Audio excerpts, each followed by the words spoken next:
Sandra Valencia, G24. Una mirada analítica a la actualidad informativa. Informativo G24, www.canalg24.tv. ¿Cómo están, comunidad de analíticos del informativo G24?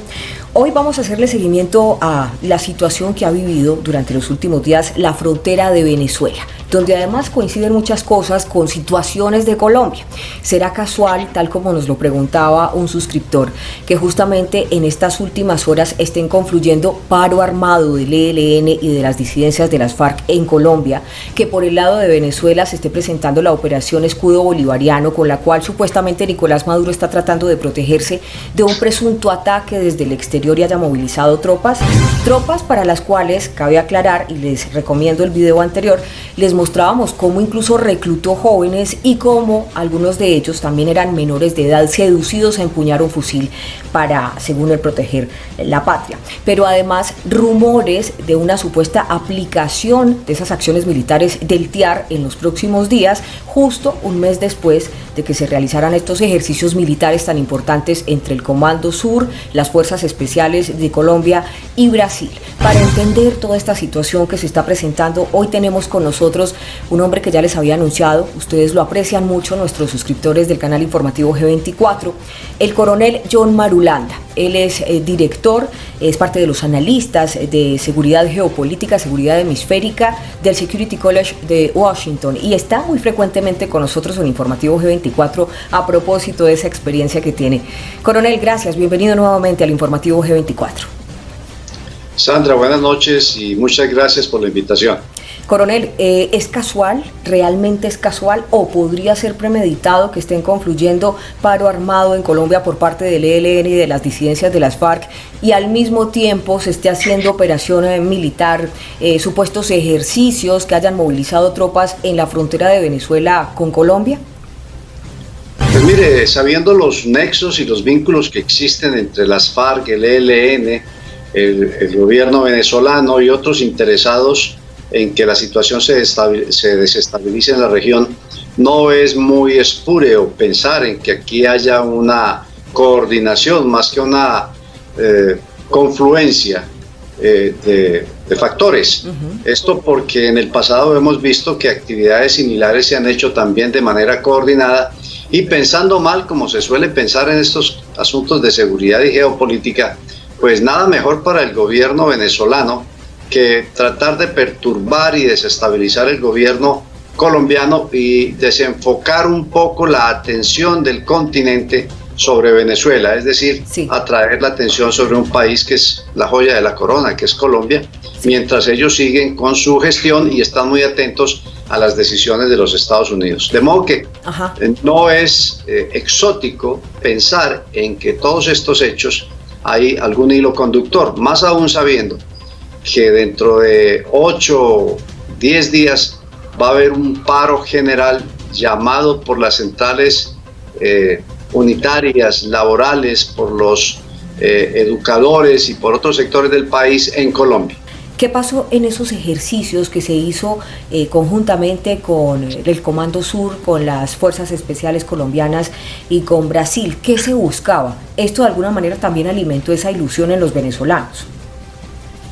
Sandra, todo ejercicio militar es una demostración de fuerza y está en el primer nivel de escalamiento de todo el proceso que concluye en una confrontación. En el caso de los ejercicios Colombo norteamericanos, no fueron ejercicios estratégicos como las que se van a hacer dentro de pocos días en la operación UNITAS, donde se convocan los navíos de guerra de diferentes países en mar y allí se hacen coordinaciones para que armonicen los diferentes elementos de los diferentes países para ayudarse mutuamente en caso de desastre natural, en caso de ataque terrorista o en caso de una confrontación armada entre diferentes bloques de países. Lo que vimos aquí en Colombia fue un ejercicio táctico, un ejercicio que involucró, eso sí, a una división que es emblemática en los Estados Unidos, la 82 de despliegue rápido, la famosa 82nd Division, que viene desde la Segunda Guerra Mundial y tiene un merecimiento muy reconocido porque es las primeras tropas que desembarcan en cualquier caso que los Estados Unidos decidan adelantar una acción de invasión o de toma de territorio, son estos paracaidistas. De modo que vinieron unos paracaidistas de la Air Second, saltaron con unos paracaidistas de Colombia, fuerzas especiales hicieron el ejercicio, fíjese usted qué interesante, el ejercicio de la toma, de la retoma y del aseguramiento de un aeropuerto, de un campo aéreo. Resulta que la principal amenaza que tenemos en Colombia y Venezuela, porque así lo han dicho a ellos, es de cohetes y de aviones, es decir, elemento aéreo. Ellos saben que los pechoras son candela pura. Como dice Pedro, ¿dónde que tú y yo están apuntados directamente hacia el barrio La Candelaria y el Nogal? ¿Por qué? Porque ahí es donde vive la burguesía colombiana. Bueno, aquí en Colombia ejercitaron eso, llama la atención eso. Llama la atención también que Brasil participó como observador, es decir, no hizo el ejercicio, pero envió sus delegados militares para que observara esto. Y finalmente llama la atención también que en estos ejercicios, más allá del show que se presenta, hay una serie de trabajos a puerta cerrada en donde se coordinan, se armonizan, se ponen de acuerdo una cantidad de actividades entre los dos ejércitos. Probablemente Brasil estuvo ahí también. Métodos de comunicación, sistemas de señalización, determinación de amenazas inminentes, amenazas retardadas, de acciones inminentes. Todo eso, que es el verdadero quid del asunto, eso no trasciende en el público, y eso es lo que se hace en este tipo de ejercicios militares binacionales o trinacionales y multinacionales. A propósito, coronel, sí, frente a eso, pues es que justamente la segunda hipótesis que planteamos y que la queremos, digamos, compartir con usted como analista de seguridad hemisférico, es que se están movilizando tropas de Venezuela justo hasta la frontera con Colombia, y se teme, desde el análisis, que se pudiera repetir lo que pasó por allá en el año 2007, cuando, digamos, las FARC arreció esos ataques terroristas, esos daños dentro del país que se están viendo también con este paro armado del ELN, hicieron daños a más no poder y luego se fueron a ocultar al otro país, es decir, como si la frontera fuera esa salvaguarda, porque en 2007 contaba las FARC con el amparo de Rafael Correa en Ecuador, en este caso pues cuenta el ELN con el amparo de Nicolás Maduro al otro lado de la frontera en Venezuela. ¿Usted cree que esto también podría tener, digamos, peso? Sandra, no sería la primera vez ni la única, ¿no? Todos sabemos que en este momento el gran problema para las fuerzas militares colombianas, en orden de contrarrestar por el uso legítimo y legal de las armas las actividades del ELN, es que ellos están actuando en la línea fronteriza en los departamentos de Arauca y Catatumbo, y que ante una ofensiva militar colombiana inmediatamente ellos buscan refugio en territorio venezolano, lo que impide que haya una persecución en caliente y lo que facilita que ellos puedan protegerse, recuperarse y volver a sus actividades. Si usted mira lo que han hecho en este paro, en estas horas que llevan de paro, pues han sido actividades básicamente en las regiones y en los departamentos limítrofes con Venezuela: Cesar, Arauca, Catatumbo. No hemos oído nada de La Guajira, pero muy probablemente vamos a oír. Todo eso hace referencia a que el gobierno vecino es un santuario para los grupos y las células narcoterroristas de las FARC y el ELN. Pues Nicolás Maduro argumenta un poco para quitar esa, digamos, esa hipótesis que sí que tiene muchas razones de peso, como usted lo acaba de decir, pero para desviar la atención, lo que dice Nicolás Maduro es que hay rumores muy fuertes de que próximamente se aplicaría una acción militar como parte del TIAR contra Venezuela y que moviliza las tropas a la frontera para evitar un ataque desde el extranjero. ¿Usted cree que el TIAR de verdad tendrá acciones contundentes y militares en los próximos días o en los próximos meses? Pues mire, ese rumor ha existido desde que Trump llegó a la presidencia de los Estados Unidos, y acuérdese que ha sido repetitivo él y sus principales funcionarios como Mike Pompeo y los que lo antecedieron en decir que todas las opciones están sobre las mesas. O sea que se hicieron los ejercicios y al mismo tiempo hubo salas de guerra, es decir, como esos comités que se sientan a analizar, que preparan y demás, todas esas reuniones se llevaron a cabo. Sí, eso forma parte de todos los ejercicios militares, no solamente aquí, los ejercicios que hacen en la OTAN también, los ejercicios combinados que hicieron el año pasado entre Rusia y los Estados Unidos, los más grandes en la frontera que se recuerdan, con más de 2.000 tanques, 1.000 aviones, todo eso comprende no solamente el despliegue y el ejercicio, el movimiento sobre el terreno, lanzamiento de paracaidistas, la práctica, sino que comprende también ejercicios de Estado Mayor, prácticas de Estado Mayor, estudios de Estado Mayor, en donde se analizan todos los factores que mencioné. Un funcionario de la Casa Blanca dijo, pues, coincidiendo con ese regreso de Juan Guaidó, que en unos 30 días empezarían a verse las acciones contundentes contra el régimen de Nicolás Maduro. Esas acciones contundentes, ¿usted cree que desde Washington ya están planteando de pronto una de esas opciones de acción militar? Yo todavía pienso que eso forma parte de la guerra verbal y retórica. Psicológica. Sí, psicológica, evidentemente, que mantiene Estados Unidos y que mantiene también y le da piso al discurso, al manido discurso del enemigo externo que lleva 60 años utilizando Cuba y que Venezuela, siguiendo su ejemplo, también mantiene. Acuérdese usted que este ejercicio escudo bolivariano fue para defender Venezuela de una posible invasión, de un posible enemigo que nos invada. Eso siempre es un argumento que se utiliza por gobiernos para movilizar el espíritu nacional de su gente, siempre defendiendo el suelo patrio, y bueno, a ese discurso lo conocemos mucho. De modo que lo que dice Washington hay que tomarlo también con solución de inventario. No sabemos si eso fue un comentario más involucrado a esta guerra psicológica, a esta andanada verbal que vemos frecuentemente de Washington contra Venezuela, o si en realidad forma parte de algo que no sabemos todavía que puede desarrollarse en el futuro. Coronel, usted hace parte del equipo de analistas del Security College de Washington en materia de seguridad hemisférica, como lo dijimos al inicio de este programa. Algunos consideran que a partir de mayo podrían ponerse mucho más serias las cosas para Venezuela, principalmente porque se han filtrado informaciones de que presuntamente el régimen sería declarado como terrorista, igual los colectivos. De hecho, el senador Marco Rubio del Congreso de los Estados Unidos ha sido reincidente en que debe hacerse esa declaración internacional. ¿Esto es posible? Y si es posible, ¿qué consecuencias podría traer entonces para el régimen? ¿Colapsaría? Es posible. Hay un antecedente inmediato, fue la conferencia antiterrorista de Cartagena, que se celebró hace ya un mes, en donde el comunicado final de 24 puntos estipula en 5 de ellos que la amenaza del ELN es una amenaza continental, es una amenaza regional, determina que el ELN está prohijado por Venezuela, determina que en Venezuela también está Hezbollah, y por lo tanto señala a Venezuela como un santuario narcoterrorista. Acuérdese usted que a Noriega lo sacaron de Panamá por sus vínculos con el narcotráfico, no tanto con el terrorismo.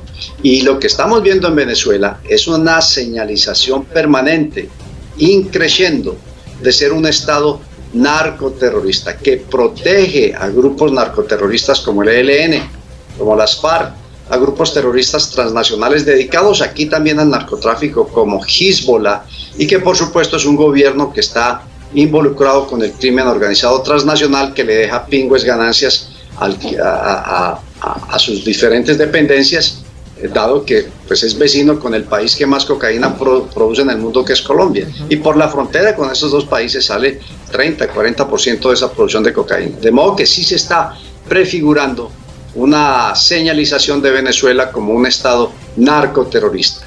De declararse definitivamente esto, bueno, quedan dadas todas las bases legales y legítimas para que no solo Estados Unidos, sino a su llamamiento los países de la región puedan pensar seriamente en una intervención. Ahí sí le daría ese pie legal, ese pie legítimo que se está buscando. Entonces, si se declara este Estado internacionalmente como narcoterrorista. Esta parte de tener una legalización o digamos un argumento jurídico internacional tarda mucho en configurarse, y probablemente por eso es que todo el mundo dice, bueno, pero ¿qué más necesitan saber para que actúe la comunidad internacional, para que Estados Unidos tome acciones contundentes? Hablemos un poquito, usted que también es abogado, de esa configuración internacional que se requiere para una acción militar de esta magnitud, llámese una intervención militar o una extracción rápida, como en el caso de Panamá.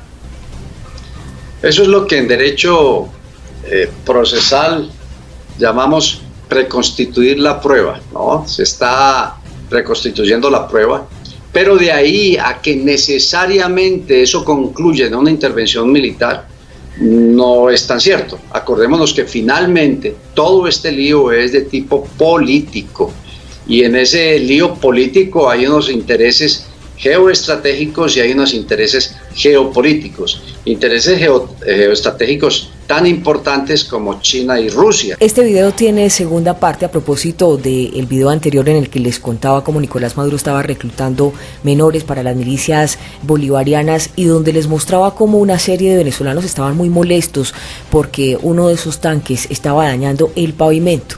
Hubo una mala interpretación. Creo que muchos creyeron que cuando les advertí que si eso pasaba con el pavimento, en el caso de una intervención militar, pues el daño sería mucho mayor, lo tomaron como si yo estuviera hablando en contra de la intervención militar. Yo les había dicho, no tomo ni partido ni a favor ni en contra, solo les pongo los elementos para que ustedes analicen cómo sería esa realidad, y es por eso que para mañana les tengo preparado ese segundo análisis donde les explico cómo la intervención militar no es la única salida militar. Se puede hacer una acción militar, sí, pero no necesariamente intervención dramática como tal, y les ponía el ejemplo de Siria. Algunos me dijeron, no compares Venezuela con Siria. Pues también les voy a dar las razones por las cuales no yo, sino los analistas de seguridad hemisférica temen que Venezuela pudiera convertirse en una nueva Siria desde elementos pragmáticos. Se los voy a explicar porque lo que tratamos en este canal es que esta comunidad de analíticos tenga dudas aclaradas. Mañana los espero entonces con el video que da aclaración de esta situación. Entonces, ¿cómo? ¿Cuál debería ser la salida? Si hablamos de términos de acciones militares, ¿cuál sería la alternativa diferente a la intervención militar y que podría ser, digamos, a mediano plazo? Porque como lo acaba de explicar el coronel Marulanda, se estaría preconfigurando esa prueba para poder llegar a ese sexto paso, que es acción militar, sea intervención o sea de otro tipo. Les voy a hablar cuáles son los panoramas que se podrían tener para que ustedes tengan un análisis realista. Gracias por estar con nosotros, como siempre, en el informativo G24. Recuerden que no competimos con la inmediatez. Nuestra apuesta es el análisis porque queremos que usted sea su propio analista. Colombia continúa bajo la presión del paro armado del ELN. Hay despliegue militar en todo el país. Hay acuartelamiento de primer grado. Se han podido neutralizar algunas acciones. En otras, lamentablemente, sí hemos visto cómo han logrado quema de buses, incluso en algunas de las principales vías. Vamos a profundizar en ello también en las próximas horas desde el análisis. Cómo de alguna manera están concatenadas esas acciones entre ejercicios militares en frontera y el paro armado del ELN, que levanta sospechas de si fue una acción planeada conjuntamente. Dios con todos. Y quiero saludar a Humberto Araujo, a Marcelo Mejía, yo también amo la comunidad de analíticos en Alemania, a Mabel Viana, a Alejandro Justo en Perú, a Marta Henao en Londres, a Alberto López en República Dominicana, hace parte de nuestros nuevos suscriptores. Muchísimas gracias. Como les digo, Mónica Calle News, no se la pierdan, recomiendo muchísimo ese canal y les quiero recomendar el canal de Mónica Calle News si quieren tener información al instante. Importante que la chequen porque todo el tiempo está dando las noticias de última hora de una manera muy auténtica, así como es ella. Domingo Delgado, Pascal M. Pascal me está escribiendo desde Europa, no me dice exactamente desde dónde. Guido Grieco, Diego Martínez, John Ortega, Hernán Arias, Weister Silva, Georgina Rubio, como siempre ahí. Gracias por estar en nuestra comunidad de analíticos. Mari Libertad, también Mari Barreiro, abrazo fuerte para estas dos Maris. Elio Perdomo, Estebana Canedo en Barranquilla, Colombia. Keiko Ojeda, nuestro moderador, está dentro de Venezuela con los apagones, a veces no se puede conectar, pero aquí estamos, Keiko, con tu comunidad de analíticos, siempre recibiéndote muy bien cada vez que puedas llegar a escuchar estos capítulos. A Robinson Acuña, gracias, esto es cariño verdadero, sí señor, aquí ni se compra ni se vende. Gracias por ese mensaje y un abrazo muy fuerte. A veces los análisis toca hacerlos con cara dura y toca contarles pragmáticamente cuál es la verdad en el panorama. Eso es lo que vamos a hacer en el próximo análisis, donde le vamos a decir entonces cómo, si no es intervención militar, qué otra acción militar se puede llevar a cabo. En España, a Raúl Herrero, a Totín, que también nos escribe, a Juan Manuel Blanco.